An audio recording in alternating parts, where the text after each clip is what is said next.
No nii, teeme nüüd järgmise käivitusega natukene, vaatame mis on ja aku tase praegu on 59 volti, tarbimist taga ei ole, akuks siis 6 volline 5 ampertunnine.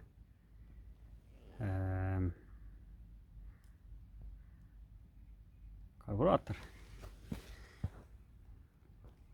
filtrid vahel, uued küünlad. Eelnevast käivitusest vasaksummutist nagu midagi ei tulnud. Mis seal ikka.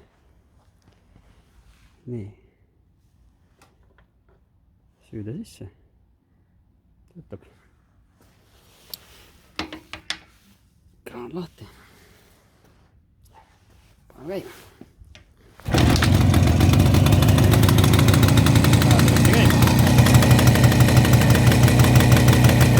Laadimine toimub.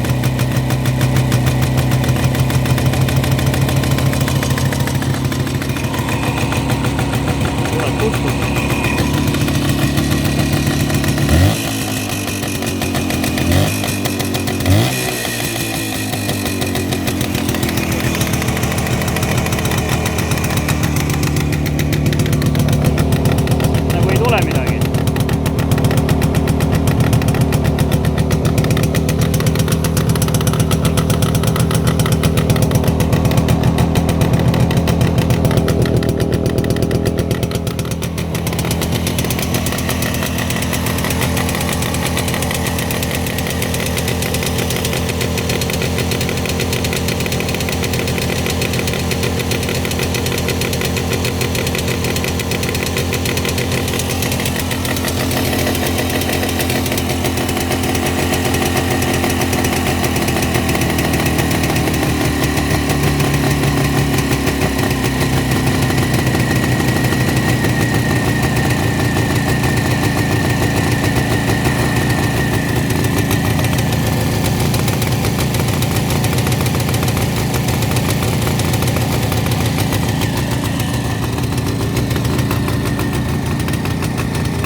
Vasaku silkuga on kontakte tahaks vist ikkagi midagi vahetada.